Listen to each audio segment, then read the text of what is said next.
From fake cancer scams What an incredibly evil thing to lie about. to some of the worst apologies ever seen. The first thing I want to say is I'm sorry to anyone that I've made feel uncomfortable. Here are all the times internet celebrities got absolutely humbled by Penguinz0.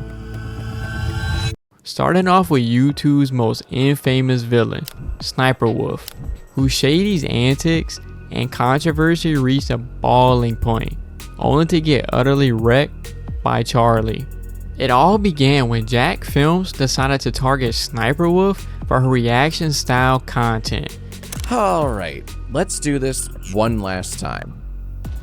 This is Sniper Wolf. She's a YouTuber with over 30 million subscribers. She uploads daily, and her videos get at least 1 million views each. So, what does she do? She steals TikToks and reacts to them. He pointed out that her reaction videos often involved barely any commentary and instead relied on content created by others, essentially re-uploading clips with minimal interaction or commentary. Take a look. So this at the store want to be petty, right? How do you deal with a Karen? So this hoe at the store want to be petty. Oh, he got time. Epic, right? Well, this news kind of inspired me. So what I've done is I've created a brand new YouTube channel called Jack's Films. And so far I've only uploaded one video titled TikToks That Gave Me a Tummy Ache. Here's a little snippet. Your mom a hoe. Oh, it says your mom a hoe. Oh, that's not very nice. This is giving me a tummy ache. Jack went so far as to create an entire separate YouTube channel dedicated to mocking Sniper Wolf's content. And by his third video, the channel had gotten over 50k followers, which escalated their feud even further. Jack's Films' critique, along with other creators, was that Sniper Wolf's approach to reaction videos blurred the line between reacting and stealing content. This conversation was already building up across the YouTube ecosystem for a while and led a lot of back and forth between the two. But then, Sniper Wolf took things to a shocking level when she posted a video of herself outside Jack's Films' house on Instagram, which, as Charlie points out, can be interpreted as an act of de-doxing. Allegedly, Sniper Wolf has just doxed Jack's Films. In an Instagram post, she posted this. And it was more than just this picture here. Apparently, she even posted one of his house. It's just an extremely degenerate, f***ed up response to this whole situation from Sniper Wolf here. It's borderline illegal, I think. I don't think you can just dox somebody like this, and if it's not illegal, it's against YouTube's rules at the very least, and it violates the Geneva Convention of Internet Content Creators. The act of showing up at someone's home in response to an internet beef is universally regarded as a crossing a line. Charlie emphasized that this incident took the online feud into a dangerous, real-world scenario where Jack Films and his family could feel genuinely threatened. Like, no, that's not how this works. You don't go up to someone's house like you're about to try and sell them solar panels in order to hash out your internet beef unannounced, especially not in the middle of the night too. That's threatening. Like, that is not a normal, sane way of handling things. Sniper Wolf attempted to downplay the severity, claiming she just wanted to talk to Jack in person. But her actions sparked major backlash.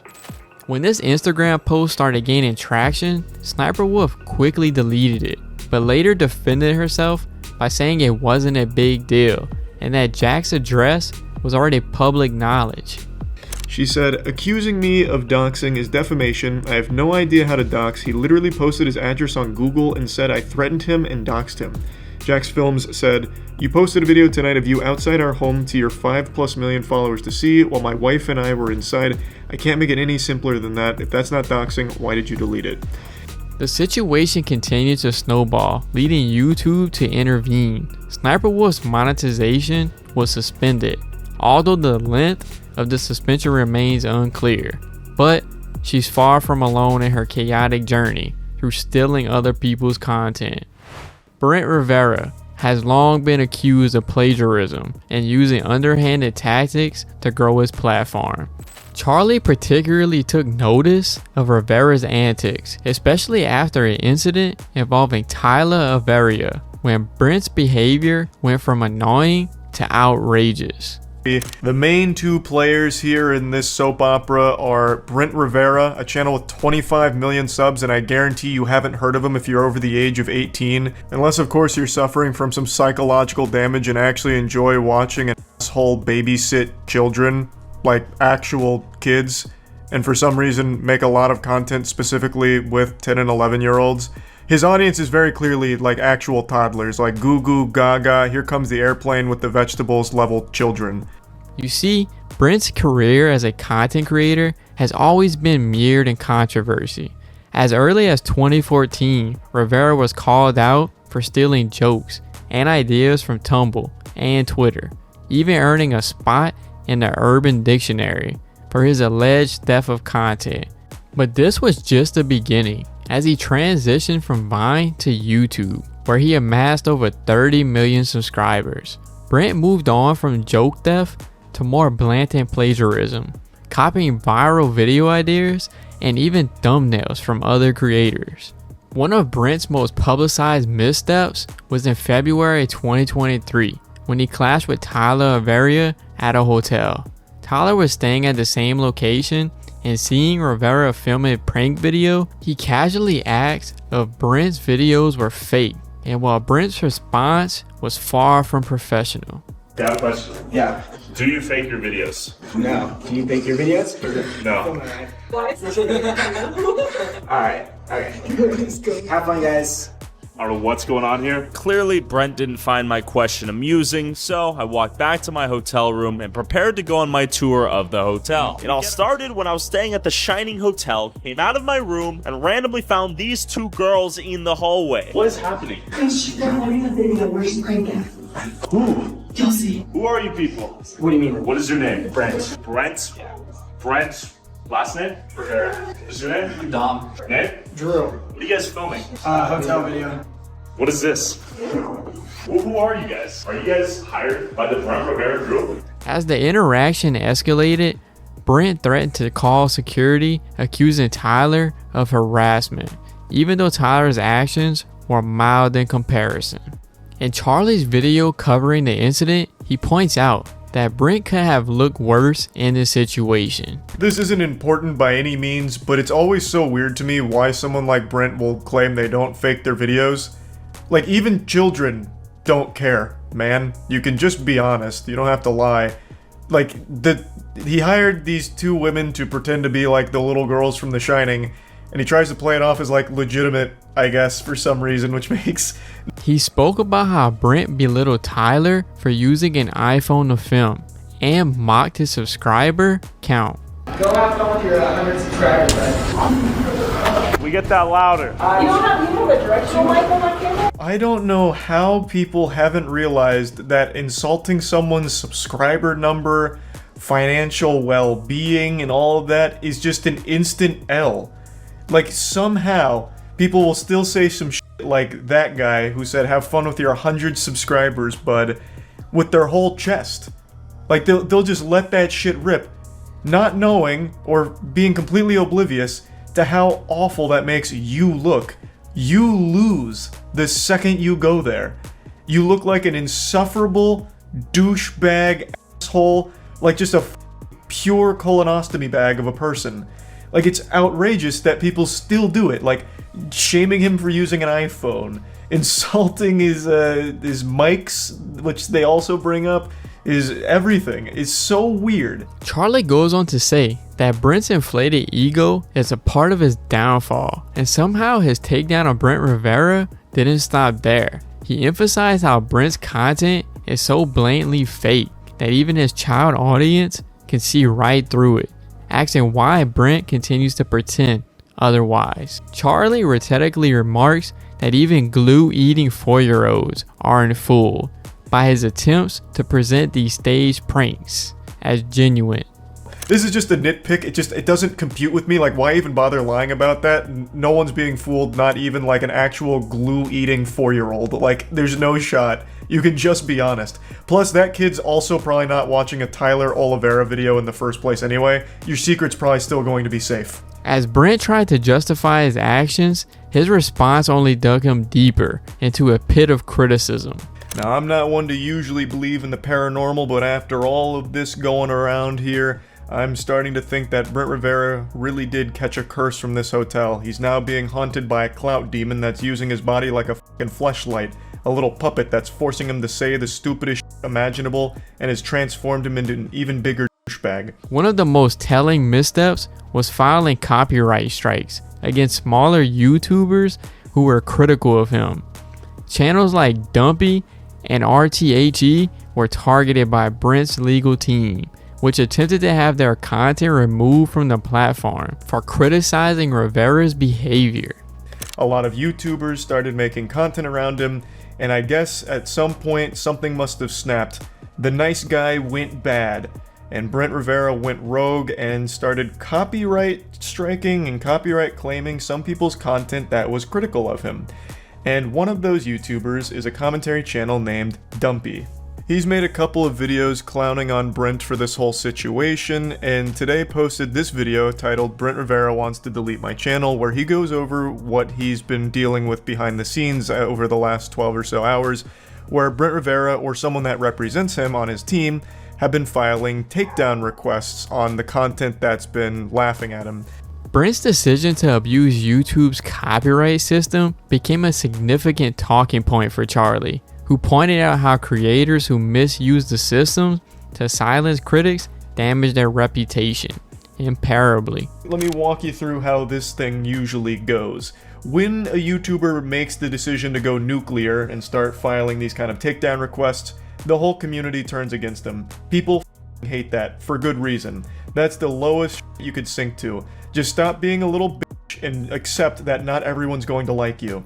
And when you do some dumb, embarrassing shit because your ego bubbles over and you embarrass yourself, people are gonna make fun of you for it. That's the circle of life, baby. That's nature.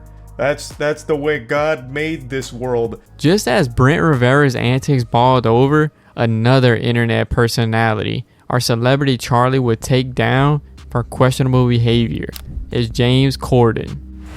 James Corden's infamous restaurant ban in New York became a viral moment that shed light on his troubling behavior, and Charlie didn't miss a beat in his video. The incident took place at the Balthazar restaurant, where Corden was described as extremely rude to staff on 2 separate occasions. In the first incident, Corden found a hair in his food. While this is an unfortunate but common mistake in the service industry, the way Corden handled it was simply shocking. Instead of addressing the issue politely, Corden was referred to as nasty. Number 1. In June, James Corden was here on table 61. Although this is diabolical, it happens very occasionally in all restaurants. After eating his main course, Corden showed the hair to Balthazar's manager, G, who was very apologetic. Corden was extremely nasty to G and said, "Get us another round of drinks this second, and also take care of all our drinks so far. This way, I write any nasty reviews in Yelp or anything like that." Charlie highlights that this is an example of Corden's entitlement, stating that the most people would simply ask for the food to be replaced. But Corden escalated the situation unnecessarily, using his fame to intimidate the staff and threaten bad reviews. So this sounds like a pretty big blow up over something pretty minor. Yeah, it's yucky finding a hair in your food. It happens. Most people just suck it up and move on. But I also don't think there's any shame in being like, hey, I found this hair in here, I was hoping I could maybe place another order or get this replaced. I don't think there's anything necessarily wrong with that, just being respectful about it, because, you know, accidents happen. It's something that just unfortunately happens from time to time. In another incident, Corden became upset when his wife's omelet was made with a tiny amount of egg white mixed into the yolk, which she had specifically requested to be left out. When the dish was returned with home fries instead of salad, Corden lost his temper. You can't do your job. You can't do your job. Maybe I should go into the kitchen and cook the omelet myself. MK was very apologetic and brought G over to the table. He returned the dish, and after that, everything was fine. He gave them promo champagne glasses to smooth things out. G said that Corden was pleasant to him but nasty to the server. MK was very shaken, but professional that she is, continued to finish her shift. Charlie, in his typical sarcastic and biting tone, points out how laughable it is that Corden would throw such a fit over a minor inconvenience. He just seems like the kind of person that is very entitled and feels like they're superior to just normal people around him. So in that entitlement, he blows up at them. Oh, I'll go back there and cook it then. You guys can't do your jobs. Disgusting. I spit on you, plebeians. This is disgraceful. You sent me a dish with house fries instead of a salad? Are you trying to kill me? This is poison. And the fact that he shamelessly has done this twice now, and this one apparently in front of his wife, blows my mind. How anyone can do this in front of other people, especially people they care about, is something that will never compute with me. The owner of Baltazar, Keith McNally, also publicly called out Corden's behavior. James Corden is a hugely gifted comedian, but a tiny cretin of a man, and the most abusive customer to my Baltazar servers since the restaurant opened 25 years ago. I don't often 86 a customer, but today I 86'd Corden. It did not make me laugh. Though Corden later apologized and the ban was lifted, Charlie notes that the apology seemed insincere, likely spurred by the public pressure and not genuine remorse. James Corden has apologized for his actions here, and the owner of the restaurant has accepted the apology and says that he's rescinding the ban on him and he's welcome to come back. I think he should have stuck to his guns, because now the only reason he's apologizing is because of public pressure, because this became such a huge story, it went viral. It's not that James Corden is actually apologetic, he just knows that it's a PR disaster, so he's trying to save face. But while Corden's reputation revolved around arrogance and entitlement, let's shift gears to someone whose controversy are steeped in a whole different kind of bravado, Andrew Tate. You might remember Andrew Tate for his flashy cars, top dog persona, crazy opinions about women, and selling his so-called Hustlers University, all from being arrested after deciding it was a good idea to pick a fight on Twitter with climate activist Greta Thunberg. Tate's infamous clash with Greta took place in late December 2022 when he taunted her on Twitter. Flaunting his extensive car collection and their high emissions, his tweet to Greta went something like, "I have 33 cars. Please provide your email address so I can send a complete list of my car collection and their respectable enormous emissions." And Greta, well, she wasn't having it. Her reply was short and savage. "Yes, please do enlighten me. Email me at smallenergy@getalife.com. That tweet went viral, racking up millions of likes and sent Tate spiraling. He got so rattled that he made a response video where he acts like he is unfazed while munching on pizza. But that's where things took a wild turn. You see, the pizza box in the video wasn't just any pizza box. It was from a Romania pizza joint. And the pizza box pretty much confirmed that Tate was still in Romania, which tipped off the authorities. Turns out, Romanian authorities have been looking for him and his brother, Tristan, in connection to human trafficking charges. So thanks to that video, they arrested both of them. Penguinz0, of course, had to weigh in. I've said for months now, many moons, that Andrew Tate is one of the most entertaining clowns the internet has to offer. But today, the circus finally closed. Andrew Tate and that zit that has latched himself on to Andrew Tate like a leech, Tristan, his brother, have both been arrested on human trafficking charges. Charlie's reaction to Tate's downfall was priceless. It's almost poetic in a sense. He got finally taken down because he just absolutely couldn't fight his own ego. It's a guy who gets a lot of credit for being smart despite being an absolute buffoon, like a legitimate goddamn troglodyte. He made this emotionally charged, absolutely pathetic response video to try and look cool once again for his audience, and in doing so, he led the authorities right to him and his brother, who had been, I guess, evading them for quite some time. The whole thing was like watching someone self-destruct in real time. Charlie's humor just added to the ridiculousness of it all. Calling out how Tate's need to constantly prove himself online led to his own arrest. Charlie also had no mercy for Tate's so-called Hustlers University. The Hustlers University is what Andrew Tate is most famous for. You pay $50 a month for a Discord server, which is the most pathetic thing on the planet, and I think adds to the comedy of Andrew Tate and all of his fans. And in that godforsaken Discord server, it acts as like Alcoholics Anonymous, where people just hype each other up and tell each other their problems with not getting laid or not being financially stable, while getting lectures from people that aren't even Andrew Tate on the most basic stuff imaginable. They hype themselves up as top G alpha males, but they're pissing away $50 a month to learn basic drop shipping techniques and how to do push-ups. As Charlie puts it, Tate's whole business model relies on keeping his followers broke and unhappy, so they keep buying into his nonsense. And the best part? He says these guys are essentially paying to remain virgins because Tate's advice on relationship is just as bad as his financial tips. All in all, Andrew Tate went from flexing his cars to flexing his arrest record.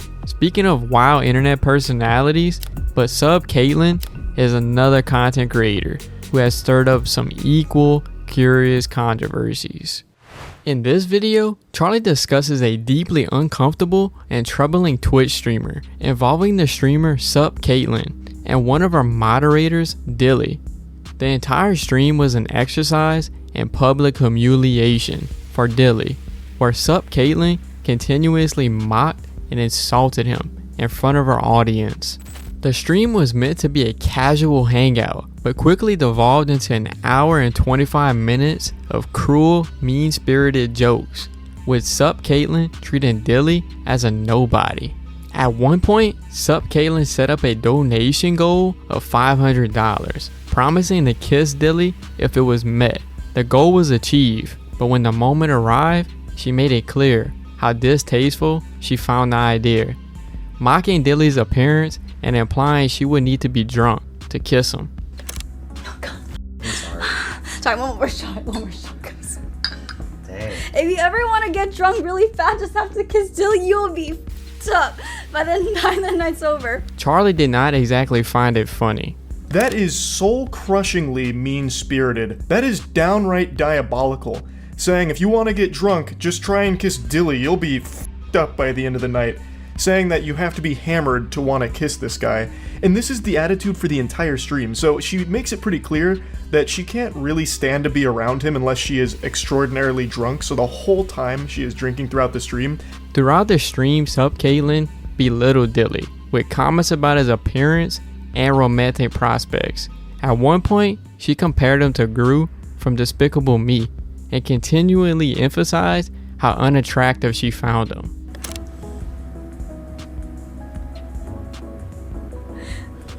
Can't do it. Sorry. It's okay. Can you come closer? Okay, this close? Okay. Yes. Okay. Whenever you're ready. Can you f her up? Fuck her up. I have small lips. You just snotted on me. You just snotted on me. My allergy. You went, little snots went on my leg. It did? Yes. I'm so sorry. It's okay. Oh my God. Alright, come on. Okay.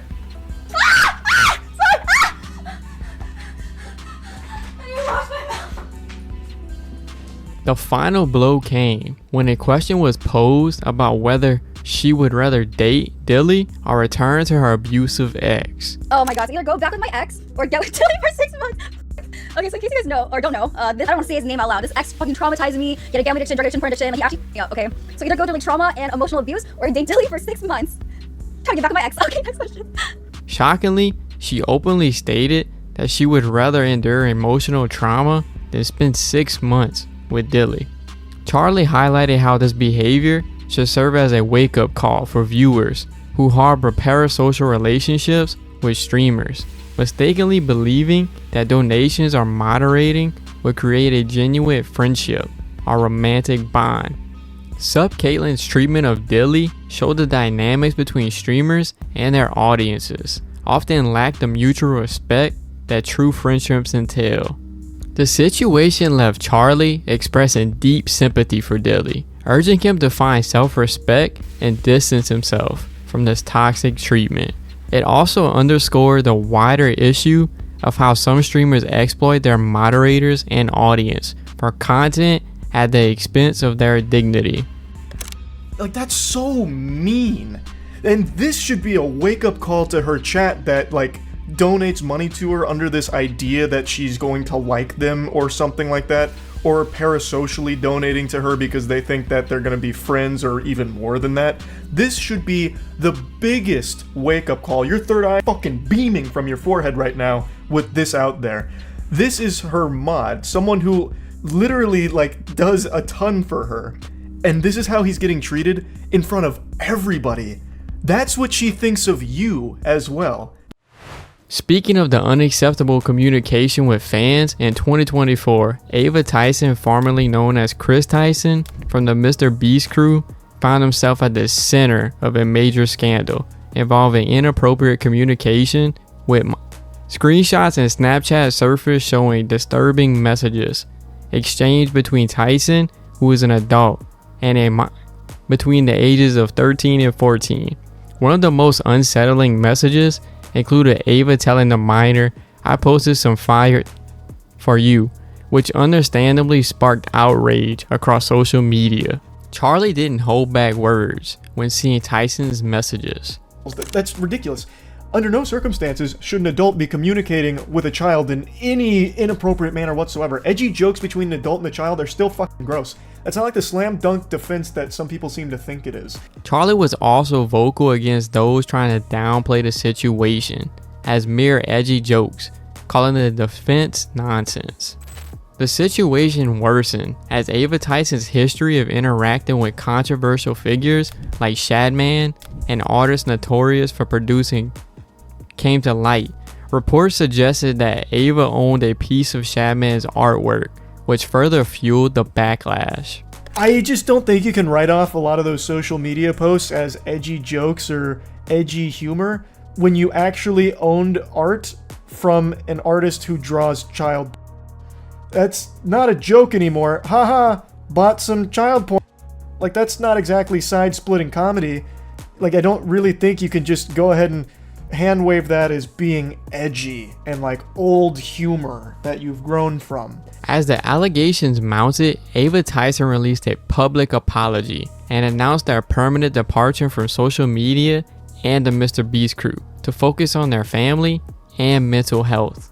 However, Charlie was critical of this statement, referring to it as a textbook non-apology for failing to address or deny any of the accusations. And in response, a couple hours ago, Ava Tyson did make a statement, and this is what was said. "I would like to apologize for any of my past behavior or comments if it hurt or offended anyone. It was not my intent. Seeing recent events, we've mutually decided it's best I permanently step away from all things Mr. Beast and social media to focus on my family and mental health." That is kind of a textbook non-apology. It doesn't address anything, it doesn't talk about anything, it's just like this blanket boilerplate statement about stepping away. There's no denial of anything, no claims that some of the information is false, made up, fabricated, a lie, a fib, a bunch of malarkey, nothing at all. You would really think that if any of the information was wrong or faked, that would be one of the first things that Ava Tyson would want to set the record straight on. But that didn't happen. Despite Ava's apology, Charlie and many others were left questioning her true intentions. Meanwhile, there was no questions when it came to EDP 445. His actions left a much clearer and far more troubling impression across the internet. In 2021, EDP 445, a former popular YouTuber whose real name is Bryant Moreland, was caught in a sting operation after attempting to meet with someone he believed to be a 13-year-old girl.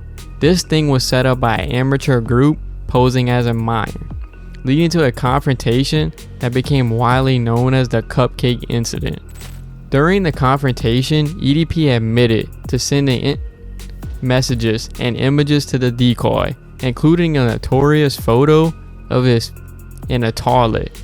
He claimed he was there to only pick up a cupcake, a defense that quickly became a meme but did nothing to lessen the seriousness of his actions of being a PDF file. I have sworn multiple times that I would stop talking about EDP 445, but just like most people's New Year's resolutions about going to the gym, I'm going to have to break it. Every few months for the last couple of years, like clockwork, he will try and come back to the internet after his historic fall from grace after being caught in the now infamous cupcake sting operation that outed him as a predator. He'll come back with an almost cartoonish development. He has been on this non-stop wild and wacky roller coaster of crazy shit that he tries. He's this gift that just keeps on giving with the amount of unbelievable shit he tries, like an everlasting gobstopper of goofs. I've compared him to the box ghost from Danny Phantom, and I think that is just the most apt comparison. He's just this silly villain that keeps popping up every now and then just for people to laugh him off the face of the internet. More recently, EDP claimed that the entire incident was a part of a movie role where he was acting as a pedophile. And this time, he's saying, actually, it was all acting. He was only pretending to be a pedophile. He was method acting as a child molester, as part of a movie production. I know that sounds unbelievable. That sounds like I just made that shit up in a game of Mad Libs, but I'm being serious. That is the angle he's trying. He posted an entire breakdown of his defense that this was all a setup, that it was supposed to just be improv acting, but they published it as a real thing and it cost him his whole career. This bizarre defense was accompanied by what he was presented as an email from the sting organizers. But Charlie quickly debunked the legitimacy of the emails, calling them poorly photoshopped. In what f***ing solar system would someone be so stupid as to get a random email from someone claiming to be a movie producer who just reached out to you with a cold call saying, hey, your performance in this documentary was superb, spectacular stuff. Come meet me at a Rite Aid where I'm going to have you play a child predator. Would you think that that's a good opportunity? Despite these wild claims, Charlie remains clear on his stance that EDP's behavior is indefensible, emphasizing that this pattern of misconduct with minors stretches beyond just the infamous sting. Despite EDP's continued denials and attempts to manipulate the narrative, there is substantial evidence, including text logs and videos, showing his behavior towards Def Noodles' infamous beef with Penguinz0 became one of the most talked about internet showdowns. It started with Def Noodles' Super Roast Battles on August 19, 2022, a comedy event held by Def Noodles as a high-stakes showdown. But for all its hype, the roast battle flopped, with barely any attendance, awkward interactions, and cringe-worthy humor. An event that he was hosting finally happened, which is this, the Super Roast Battles.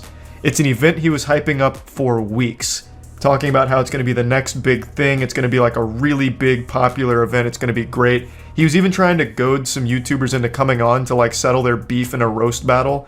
So he was like going to charge them $15 in order to come on stage and roast each other. None of them showed up. In fact, almost nobody in general showed up. As you can see, it's not exactly like a sold-out stadium here. It's about 10 family and friends. And this was a complete f***ing disaster. Charlie captured this disastrous essence, saying it was like watching a train wreck so bad you couldn't look away. The roasters were mostly strangers to each other, struggling to build any rapport, resulting in painful forced insults. Shit. Yeah. It's gonna be a really special night today. We have some really amazing comedians. We're gonna just roast the shit out of each other for your enjoyment. So, that's not exactly the format. What he did is he assembled a few people who said they've told a joke before in their life, and he had them roast each other. But they didn't. Nobody knew each other. Literally nobody. Def Noodles faced immediate criticism, with viewers and YouTubers hating the event. But instead of addressing the failures, Def Noodles dismissed the backlash, citing that his roast trended on Twitter, though for negative reasons. Today's video is a little bit different than usual. I think it's about time that I address the new allegations against me. It feels like it's only been a few days since I've had to make one of these videos addressing allegations, and yet here we are once again. addressing more allegations. But Greatest crime that I committed was to have caused the great moist critical to cringe. Would like to extend my sincerest apologies for causing you to cringe while watching my roast battle. I am sitting here ludicrously buckling to my knees, self-deprecatingly acquiescing to the oh-so-great, most critical. Charlie responded to Def Noodle's response and took it as an opportunity to discuss Def Noodle's approach to satire and comedy. And today, the Frankenstein behind this monster, Def Noodles, the YouTuber who ran the event, responded to me and my take on it. And this is why I was so back and forth on whether or not to make this video, because I don't want this to be construed as some kind of personal attack or anything personal. Like I said when talking about the event, I don't really know Def Noodles. I don't hate him. I've only seen a couple of things on Twitter where he said or did some bad shit people were dunking on him for, and I've seen this roast. That's my whole exposure to Def Noodles. This is going to be me talking about his response video, which I think is a very important lesson in how not to handle controversy. The beef intensified with Def Noodle's second roast event, where things escalated from awkward humor to outright aggression. At one point, Def Noodles physically shoved Salvo Pancakes, a guest and a known critic who had become to heckle him, into the crowd. So we've got the bird's eye view here, and you can see there was a lot of power and anger behind that push on an unsuspecting guy on stage. The physical confrontation transformed the roast into chaos, and Charlie was quick to roast Def Noodles over his reaction.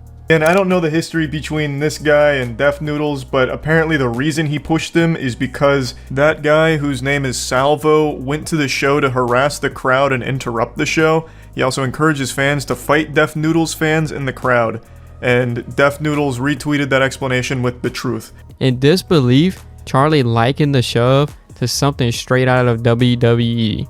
Now, I think no matter what, it's a big overreaction from Def Noodles here.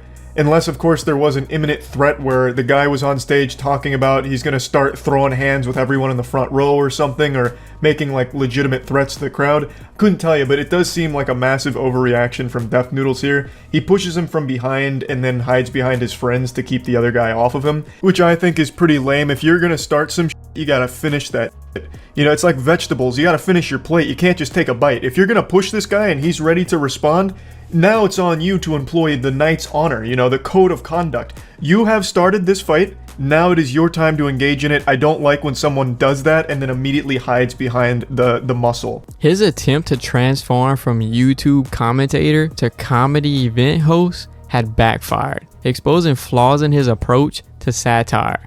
Penguinz0's critic hit home as he exposed the superficial of Def Noodle's brand, with Charlie finally commenting, "The internet will remember him as a guy who let his ego burn his whole career to the ground." After his explosive critique of Def Noodles, Charlie set his sight on another controversial creator, Mama Max. Mama Max's story is an example of how a well-regarded content creator can fall from grace. Initially celebrated for his predator hunting content, his work quickly became controversial due to his aggressive tactics, lack of evidence, and questionable motives. Mama Max's rise was fueled by his edgy and investigative videos, which exposed predators on platforms like YouTube. However, his methods soon led to conflicts with YouTube, resulting in multiple strikes on his channel. The breaking point came when Mama Max began accusing YouTube of protecting predators, after his content was flagged for violating platform rules. YouTube tore it down like none of it ever happened. The fickle thing about it, though, is that the video was cut and censored in accordance with the community guidelines, manually reviewed by your staff in order for the family-friendly shell that remained to be available on your platform, even if age-restricted. I myself have personally seen the entire video, and there is not one timestamp you can find that does anything even remotely illicit. He even launched a pick a side campaign, demanding other creators like Moist Critical, Philip DeFranco, and Corpse Husband to support his case. His aggressive tactics included personal threats and insinuations that those who didn't support him were siding with predators. This led to an increasing criticism from other creators, such as Tommy C, who called out his black and white thinking and manipulative tactics. Mama Max's credibility continued to erode when he threatened creators like Charlie, claiming he could cancel them. Why do I do this to you? Because I get it. Like, I get what I'm doing is creepy and obsessive. It is. But I promised them I would not let them down, and I will not. Bro, you sound unhinged. He's just a YouTuber. I don't know. I think maybe now he's just a YouTuber. I think in the future, I don't know. I see a lot of good things from him. Here's the thing about Charlie. He is a central figure to so many communities. He's like the Joe Rogan of the Zoomers. He is our everyman. He is leading our generation. I believe he is going to be written in history. Like, he is going to be known in history. And he's going to be a celebrated figure. It is because of all that impact and all of that power and all of the goodness within him as to why I want to have a conversation with him, specifically about global child exploitation. His predator hunting efforts were further scrutinized, with critics accusing him of mixing fact with fiction, faking content, and relying on weak or non-existent evidence. This culminated in disastrous God Called case, where Mama Max accused an alleged predator of outrageous crimes, but failed to present any substantial evidence, leading many to believe that he was prioritizing attention over justice. In one instance, Charlie mentioned his discomfort after Mama Max claimed he could cancel him. We talked like a month ago about like what he was working on in his investigation, and then apparently when I had COVID, he messaged me a couple times and I never saw it, and now he's taken that as me ghosting him and ignoring his very important mission, and it really rubs me the wrong way. Yeah, that really rubbed me the wrong way. I had COVID, and I barely used Discord in the first place. It was a miracle I ever even saw his message to begin with, and then I spent 12 days not doing anything online, in bed, and during that time apparently it changed his whole framing of the video in order to make it like a Trojan horse of cancel critical because he didn't respond to my messages. This direct critique highlights Mama Max's manipulative approach in attempting to guilt creators into supporting his content. In 2024, Mama Max's reputation took a severe hit, losing over 50,000 subscribers. His desperate attempts to guilt creators like Charlie into supporting his cause, paired with revelations that his investigations were built on bad foundations, solidified his fall from grace. After calling out the exploitative behavior of Mama Max and warning viewers about the darker side of some content creators, Charlie's sight shifted to someone very different but equally controversial: Nikocado Avocado. Over the years, Charlie has frequently criticized Nikocado Avocado for the extreme lengths he has gone for YouTube clout, especially through his mukbang content. And today I want to talk about a pretty special case. It's someone that I'm sure you've heard of. I've talked about him before. A lot of people have. He's been a big name on YouTube for a while. His name's Nikocado Avocado. If you're on Twitter, you've probably seen his asshole floating around pretty often. For some reason, it was a big trend in meme to just post Nikocado Avocado's OnlyFans content all over Twitter. So I've seen his butthole more times than I've seen him doing his mukbangs. Nikocado originally started as a vegan YouTuber who transitioned into mukbang content, which involves eating enormous amounts of food on camera. As time went on, his content became increasingly unhealthy, with frequent emotional outbursts and dramatic behavior. I want to talk about what's going on recently with him. In fact, I'm just going to go ahead and take my swampy ass out of here for a second and let Nikocado Avocado kind of take it away. This is from his most recent video. This is kind of what his content has become.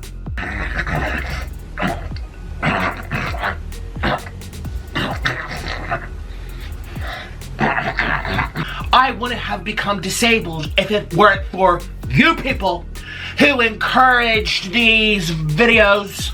This is the $6, this is the $10. Ouch! My ribs! how many months are we gonna have to endure this pain? All right, let's go for this. Ooh, this definitely looks cheesier. This one, and I'm allergic to this one too. Charlie has pointed out how this shift towards excessive and often disturbing content has been driven by Nikocato's desire for views, even at the cost of his own health. In one of his videos, Charlie emphasizes his ironic self-awareness. He said, "It's your fault for encouraging these videos." Now he says shit like this pretty often, and it shows me that there's still some self-awareness deep within him somewhere, locked deep away. But that rational side of him he keeps buried, locked in a cage, and still does this content, even knowing better, even knowing that it's a complete detriment to his overall health and well-being. Charlie believes that Nikocato is aware of his consequences of his actions, but remains trapped in a loop of audience-driven content. Another interesting point in Charlie's commentary is his observation of how Nikocato's content has evolved over the years. He points out that the mukbang star was once a healthy, mentally sound individual before transitioning into increasingly chaotic and extreme behavior. And he also calls out how his sad trajectory reflects the dangers of clout chasing. This is where creators often go to dangerous lengths to stay relevant. He says it's your fault for encouraging it, and he's absolutely right. Nikocado Avocado didn't start as this kind of channel. Even 4 years ago, 2017, so 4 years ago now, he was a very healthy person. He seemed to be pretty mentally, sound. He wasn't breaking down on camera all the time and going wild and crazy from what I remember. He was even extremely good at an instrument. I think it was the violin, if I remember correctly. He was a vegan. He was just preaching some really positive stuff. But then he started to notice that the videos that gained a lot of traction were videos where he was just gluttonous and eating 1,000,000 calories per sitting. So he stuck with it. And now he has a couple of channels where he does this pretty much every day, and it's been like this for the last 4 or so years. This is what he used to look like in 2017, and then when the videos really started to gain traction, he gained over 200 pounds in the last couple of years. And it's absolutely true. It's the audience's fault for this. Charlie's commentary often carries a tone of both frustration and resignation, as he repeatedly expresses concern for Nikocato's well-being, while acknowledging that there seems to be no end to this destructive cycle as long as it continues to gain views and engagement. In response, Nikocato posted a video titled "My Response to Penguinz0's Video About Me," in which he claimed that Charlie was attacking him based on his appearance and weight, misrepresenting the nature of the criticism. Penguinz0. Who is this person? Who is you? This person thought it would be cute to sit down on the computer and talk about my weight and my appearances and to fixate on how I look, as if I don't have the right to exist because I happen to be a little overweight, because I happen to have a little water weight, because I happen to be a little fluffy. This is an unfluffy person. Unfluffy! You unfluffy individual! Who is this? Charlie responded in a second video, acknowledging that he should have reminded viewers not to harass Nikocato. However, he pointed out that Nikocato had chosen to misinterpret his intentions, presenting Charlie's video as an attack, when in fact, it was a critique of the self-destructing path Nikocato's content had taken. But first of all, I'd like to say congratulations to Nick. It looks like his broken ribs are healing pretty well, because he starts this video by stomping into the room. And I also checked his TikTok. He's been going kind of hard, so it looks like his broken ribs seem to be doing better now. Broken ribs. In his response video, he said I was completely lying and that his broken ribs had nothing to do with weight gain, which surprised me because I actually got that information from one of his recent videos. I'll just go ahead and play the clip. And before you make fun of me, please try to put yourself in my shoes. I cracked my ribs. Bitch. This air sack from coughing excessively for over 2.5 months and my obesity, all 350 pounds of force.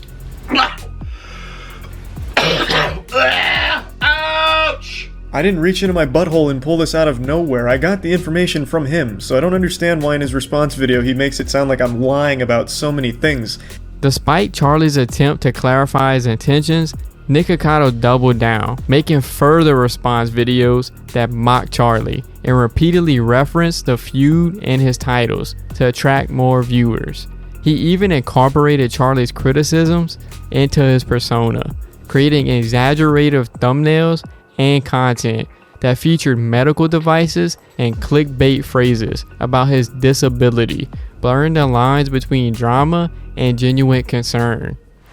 After the ongoing drama with Nikocado Avocado, Charlie found himself in yet another infamous feud, but this time it wasn't with a mukbanger. Instead, it was with the YouTube prankster scene, a genre Charlie despited and openly criticized. For almost a decade now, I've said multiple times how the worst content on YouTube comes from YouTube pranksters. There is nothing more deplorable, heinous, or dog shit than a YouTuber doing pranks. It's not often talked about, but I think it's something important to finally shine a light on some heroes in the YouTube community. The pranksters.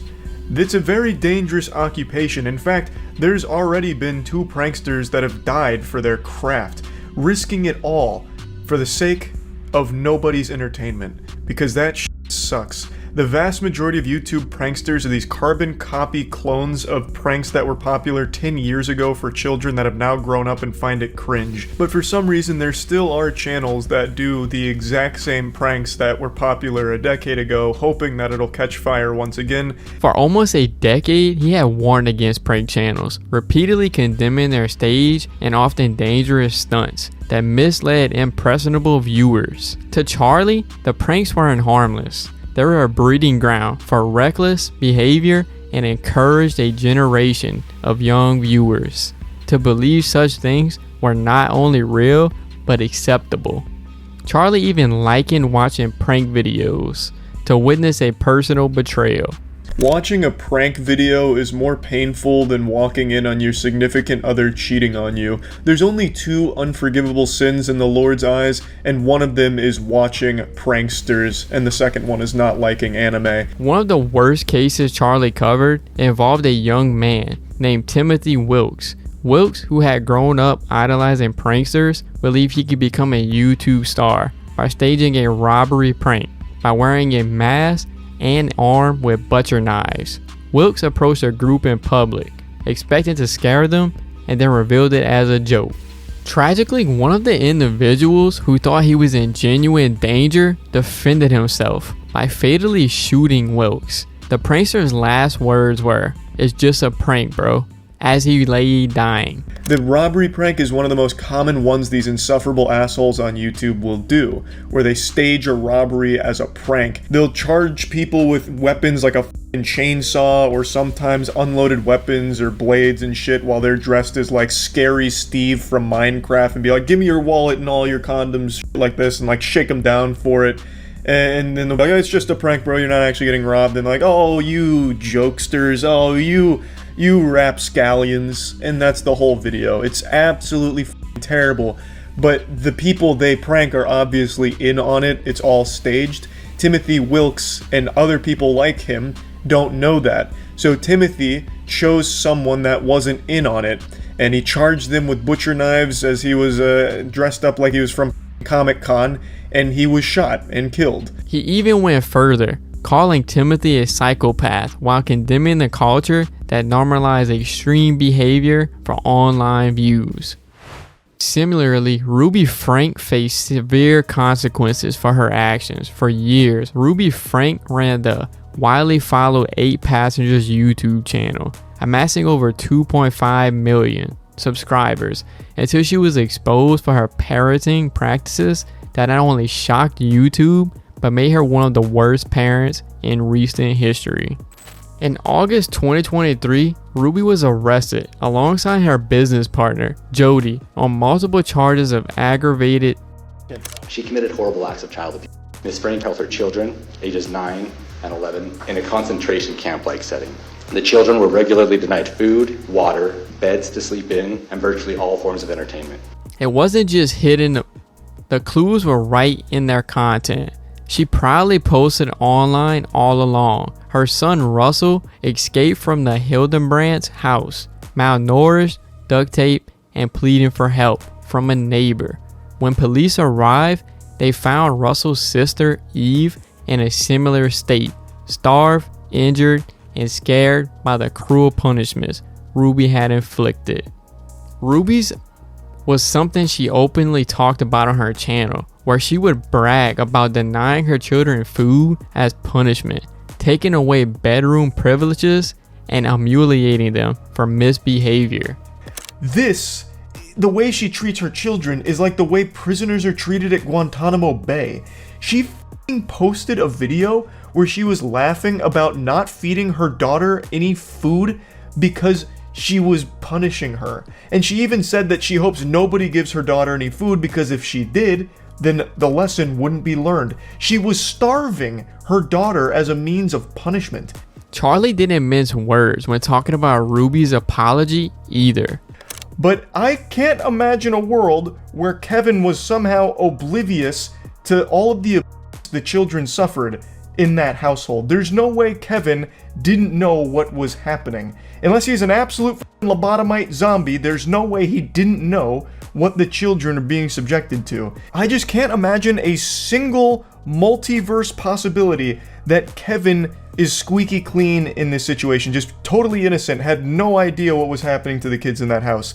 Especially considering in 2020, Kevin was front and center fighting on the front lines to defend himself and his wife against abuse allegations, defending their parental style. I'll go into a bit more detail on that situation a bit towards the end of the video, but basically, some viewers were really concerned for the safety of the children based on what was being presented in some of the 8 Passengers videos, as well as what was being discussed, such as taking away one of the kids' food privileges, as well as one of the kids' bedroom privileges, and eventually they tried to get CPS involved, and CPS did get loosely involved, but the whole time Kevin was defending the actions that they had been taking with their parenting. He didn't let her off easy, exposing the absurdity of her defense and questioning how she could live in what she described as an evil world, while embodying the very thing she claimed to detest.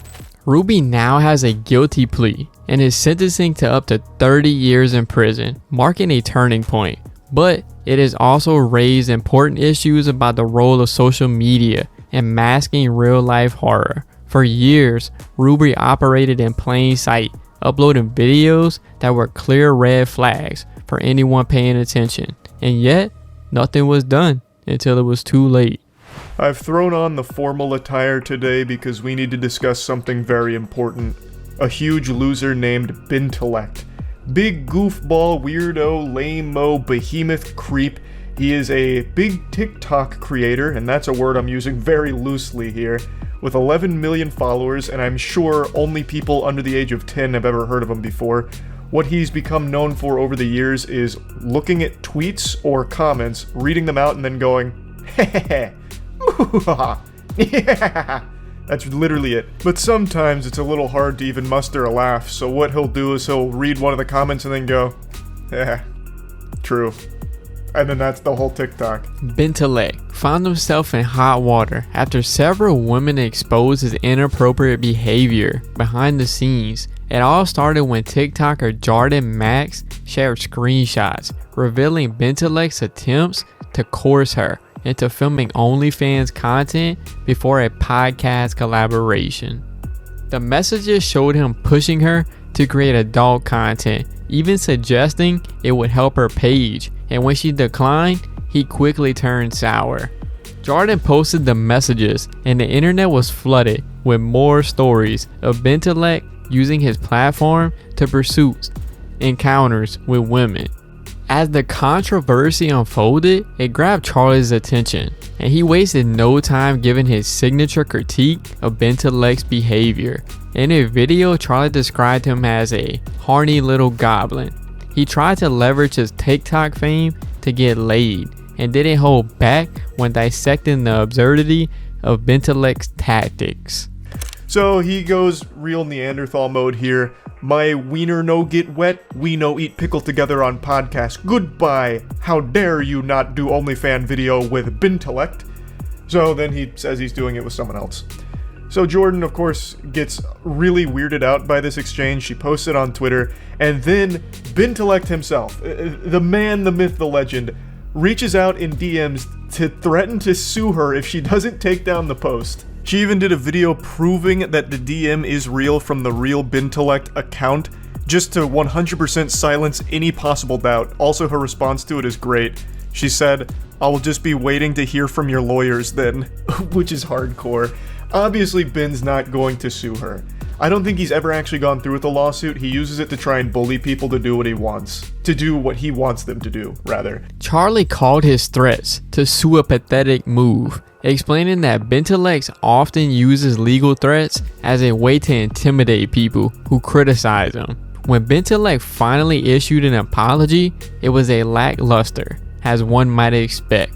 He apologized for making anyone feel uncomfortable, but Charlie immediately pounced on how empty and hollow it was.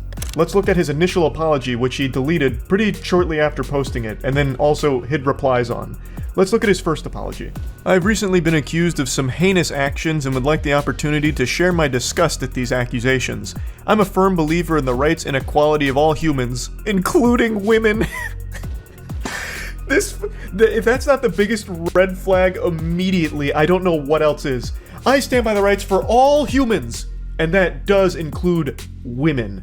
Those creatures. I am including them in that statement because that's the kind of angel I am. It makes it sound like he's drawing a distinction between women and every other human on the planet, like they're a totally separate species that aren't included in humanity. What an absolute incomprehensible weirdo. I grew up in a home with 3 sisters and no brothers, so I learned very early on the importance, power, love, and abilities women have. They deserve to be cherished and uplifted and treated with respect, and that's how I live my life.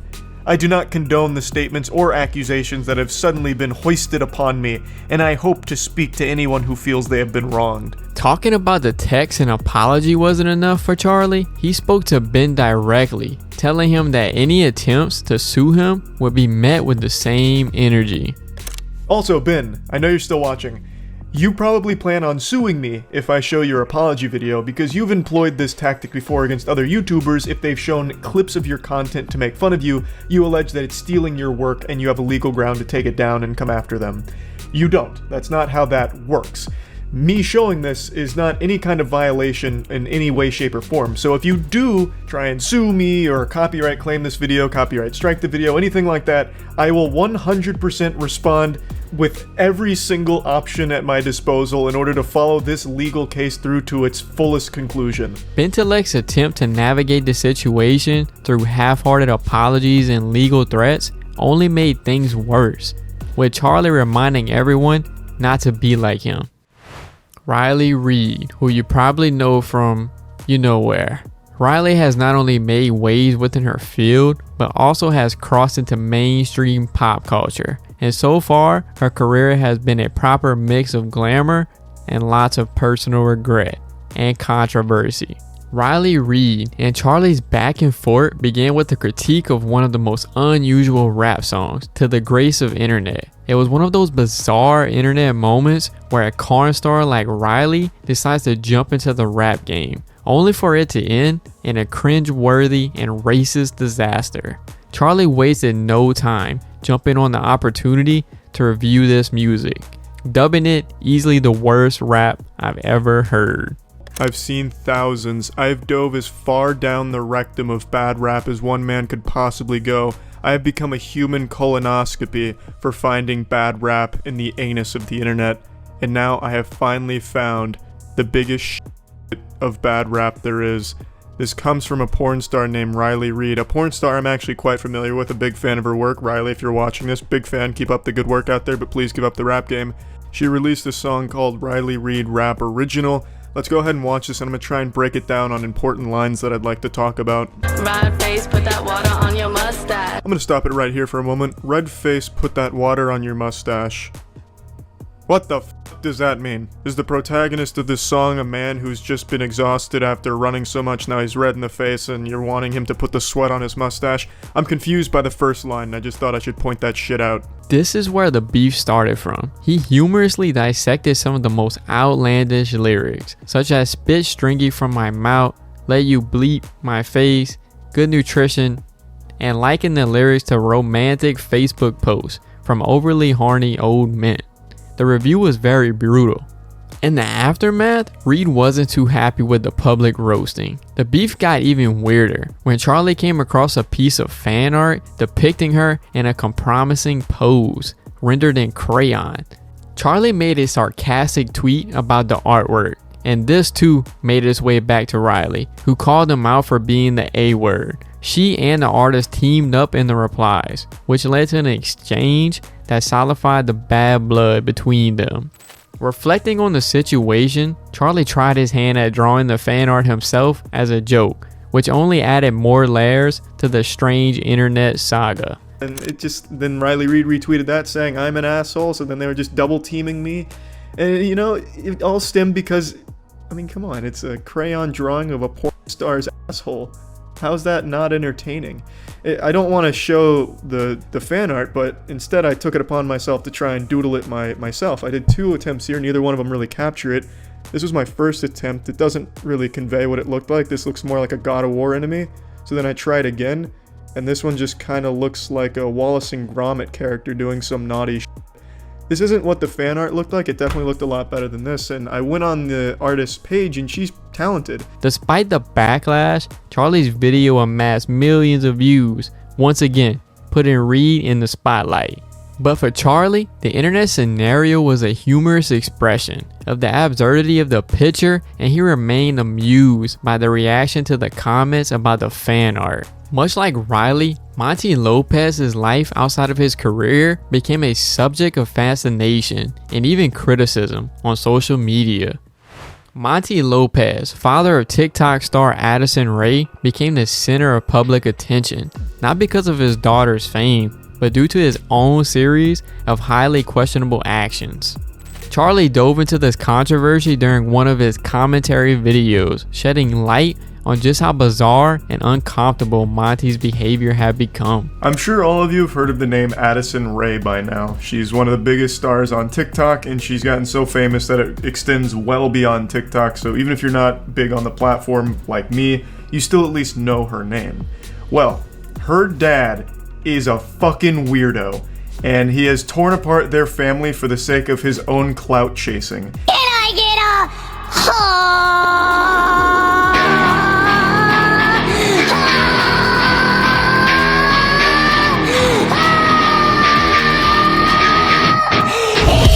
That's someone's father.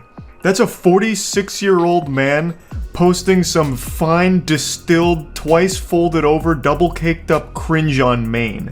Monty's personal conduct soon became the focal point, especially after it came to light that he was allegedly having affairs with women half his age. One relationship in particular involved a 5-month affair with a 20-year-old woman, which eventually led to his divorce from Addison Rae's mother. And he threw away his entire family in order to try and make money off of his daughter's name and become famous himself. But not only that, he used his pseudo-celebrity status of being the parent of a famous person to allegedly flirt with 19 and 20-year-olds. He even was having a 5-month affair here with a girl that's less than half his age. He allegedly cheated on his wife multiple times, and they eventually got a divorce. He also has 2 other sons, which I can't imagine how awful this situation must be for the whole family, but them in particular, since they're still super young and obviously in tune with social media, they're seeing all of the unhinged, wild shit their father's doing, and it has to be soul-crushing. According to Charlie, the most unsettling part of this saga was Monty's relentless pursuit of clout while being embarrassed.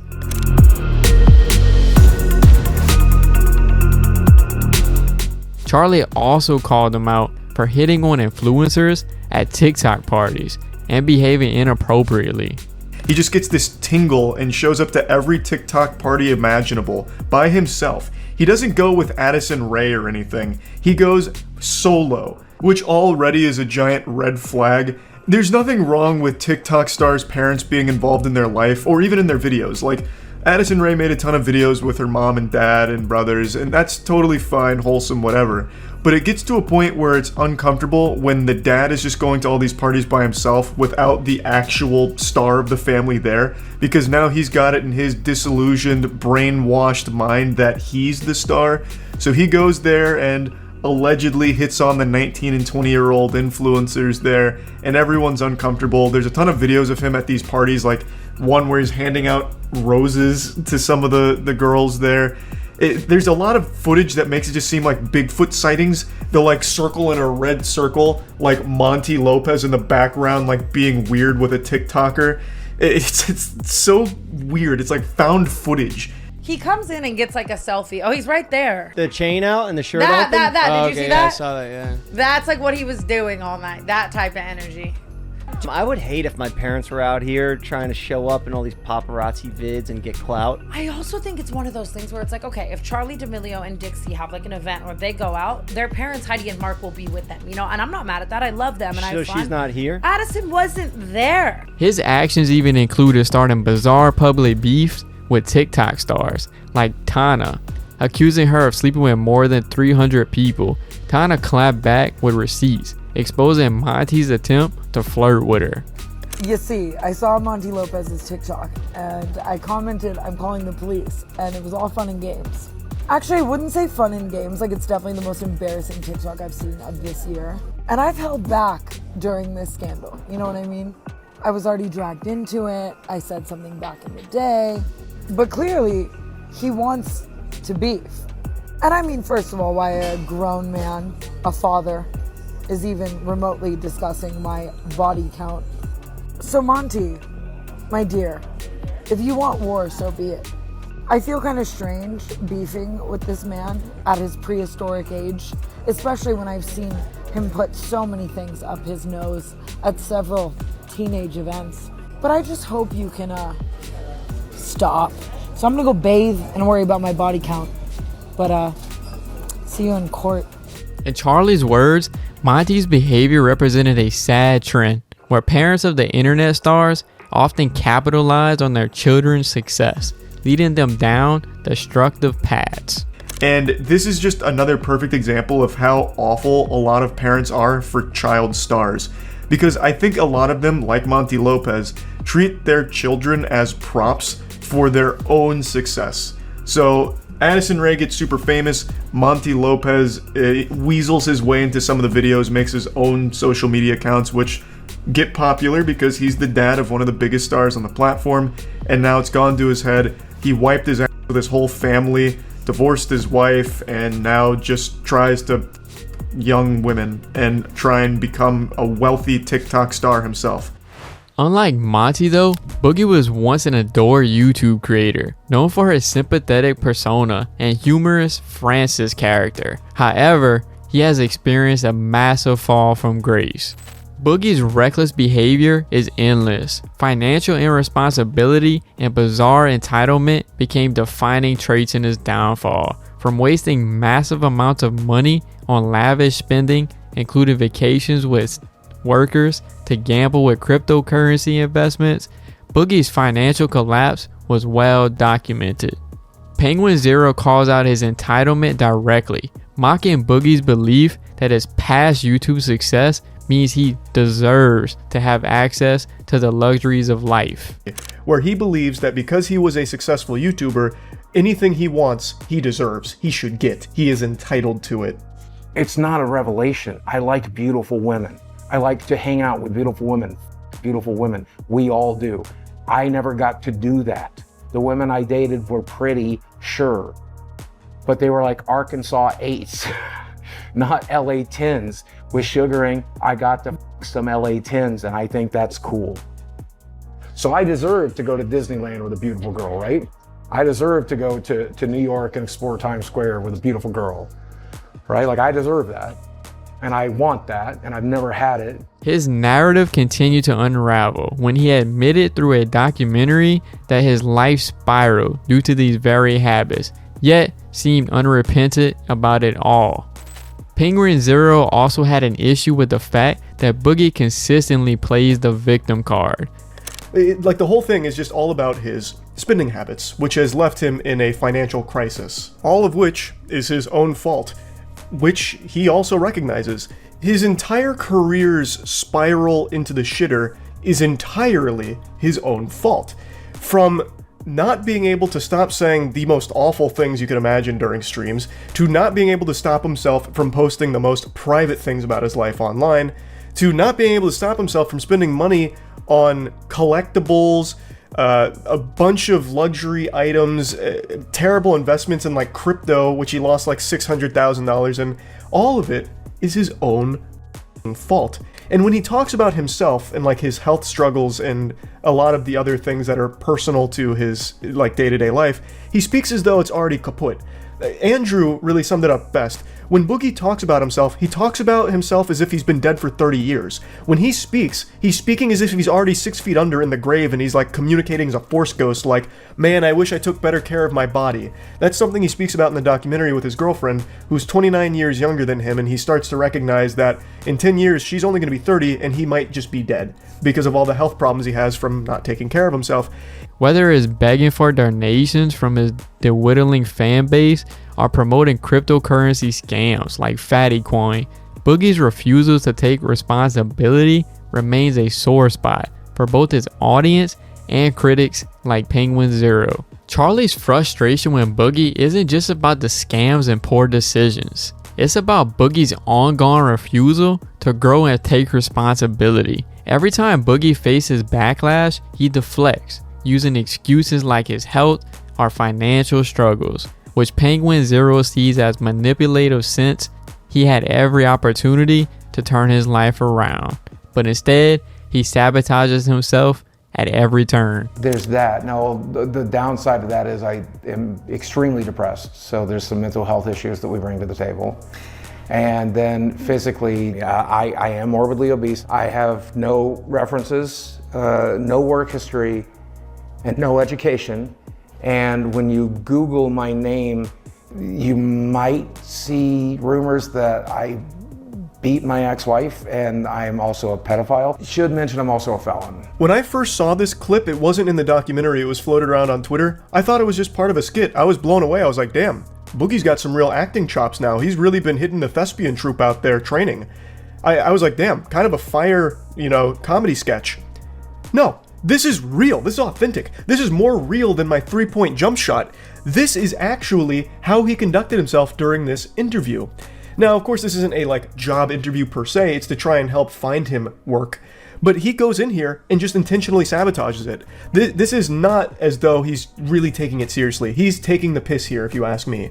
And that becomes extremely clear because after the fact, he says that he can't just get a real job or anything. He has 4 million YouTube subscribers. A job is beneath him. Charlie wraps up his analysis calling Boogie not just stupid, but a bad person. I know we're making this documentary and everything, and I know you think I need to get a real job, but I just want to let you know I'm not going to. I'm not going to walk into some job when I have 4 million subscribers on YouTube. I'm one of the original YouTubers. What I'm going to do instead is go back to making content. Go lay down. Go lay down. Go lay down. Good job. Yeah, so I mean, things aren't great. People are still mad at me on YouTube. That ego is infuriating. One of the OG YouTubers, I can't just get a job, this is ridiculous. 4 million subscribers on YouTube, that's for plebeians, not for Boogie. Just like Boogie, who deceived others with false claims about cancer, Madison Russo also fabricated a cancer story, but took manipulative to an entire new level. Madison Russo, a young woman from Iowa, gained notoriety in 2023 for faking cancer diagnosis and scamming people out of tens of thousands of dollars through online fundraising efforts. Madison claimed to have been diagnosed with stage 2 pancreatic cancer, along with leukemia, and even created a GoFundMe that raised over $37,000 from sympathetic donors. Police arrested 19-year-old Madison Russo Monday morning. She's suspected of stealing over $37,000 from more than 439 donors. She detailed her battle with the disease through social media posts and public speaking engagements, where she appeared to be a brave fighter, sharing her story to inspire others. I had yearly lab work done just with my primary care provider as a standard checkup. And aside from starting to feel just a little bit off, my lab work came back and my white blood cell counts were not in normal range. So further testing was then done. And on February 10th of 2022, quite possibly the worst day of my life occurred. I got the call from my oncologist and they found a mass on my pancreas, and I had stage 2 pancreatic cancer at just 19 years old. Scared is an understatement.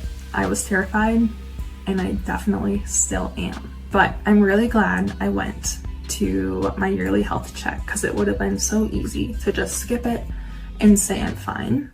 So please take my experience and get regular lab work done, because the sooner you catch anything that is wrong, the better chance of outcome and survival you would have. However, her entire story was fabricated. Russo used staged photos, including medical equipment, to convince her followers of a fake diagnosis. Medical professionals grew suspicious of her inconsistencies in her posts, particularly regarding improper medical tape and other details that didn't align with standard treatment for cancer patients. These concerns were reported to the authorities, prompting an investigation that revealed she had never been diagnosed with any form of cancer. In January 2023, Madison was arrested and charged with first-degree theft. During her court hearings, Russo claimed that her motive wasn't financial gain, but to bring her family closer together. A completely deplorable individual named Madison, who hatched a diabolical scheme to fake cancer, apparently with the goal of getting her family back together. At least according to her, that's the statement she made in court as to the motive behind faking cancer. Which, if that really was the goal of it, that is a worse plan than anything Ed Nettie ever hatched for jawbreakers back in the day.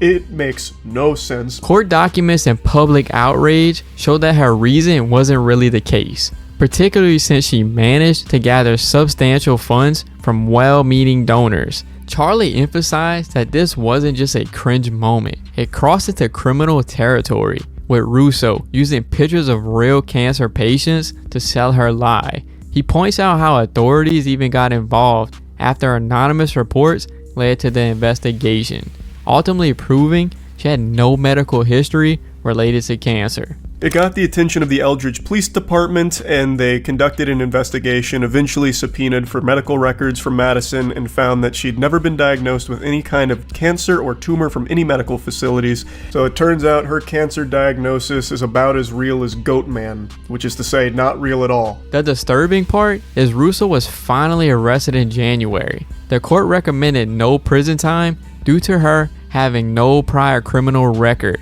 and good grades in college. Charlie finds this laughable. The whole thing is so genuinely disgustingly evil, but to me, when I learned that portion of it, I couldn't believe just how low she sunk for this. Also, it was recommended that Madison not face prison time because she didn't have criminal history and had good grades in college, was employed, which made her less likely to reoffend. Which I think is a bunch of baloney. What a load of dirty barnacles. What do her good grades in college have to do with anything here and her ability to lie about having cancer again? No, she'll never do this again. Wait, look at her report card. She has an A in kinesiology. Obviously she's not going to pull this stunt again. Don't be ridiculous. No prison time at all. She's learned her lessons. Speaking of crime, Zavgirl, a YouTuber from the true crime community, caused an uproar when she began charging people on her Patreon for access to sensitive content, including autopsy photos of Gannon Stouch, an 11-year-old boy brutally by his stepmother. She claimed that while she made a general records request related to the case, she had specifically sought out autopsy photos, but that didn't absolve her of criticism. In his commentary, Charlie went crazy when reacting to Zav Girl's reactions. He slammed the YouTuber for charging access to these sensitive materials, saying it crossed a serious moral line. There is a new evil action that a YouTuber just proudly engaged in that I just learned about today. This comes from the true crime community. This comes from a YouTuber named Zav Girl, who charged people on Patreon for access to autopsy photos of a murdered 11-year-old boy. That is some morally demented right there that would have a demon cringing. Despite her apology video where she tried to defend her actions by claiming she was charging for the total records and not the autopsy photos specifically, but Charlie didn't buy into it. Not exactly the slam dunk you think it is here. You still did charge for all of this sensitive information, which does include the autopsy photographs of a dead child. So again, even if your primary goal wasn't to get autopsy photographs, you did receive them, you did publish them, and you charged an admission fee for people to look at them. You were making money off of showing people someone's dead child. How can you not recognize the complete absence of humanity and complete lack of empathy? And while that was shocking, Lee Felton's actions pushed deception to another level. Unlike Zav Girls, whose questionable tactics largely stayed within her online audience, Felton's deceit was rooted in betrayal at a deeper level, preying on those closest to her with schemes that cross every boundary of trust. Lee Felton's story is one of the most shocking internet scandals involving a former piano teacher who turned to YouTube to post breastfeeding videos. While YouTube has an exception for educational, Felton's content was clearly targeted toward a fetish community. Her videos featuring suggestive titles like Slip and Slide quickly gained traction with a disturbing audience. It wasn't about education. Instead, it was twisted with exploitation of platforms' policies involving her child and what amounted to child.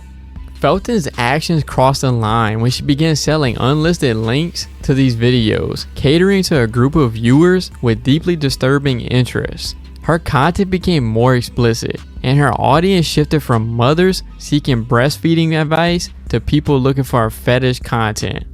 In a case brought against her, Felton faced 34 counts of capital battery, along with charges of child but was convicted of only one charge, resulting in a 10-year sentence.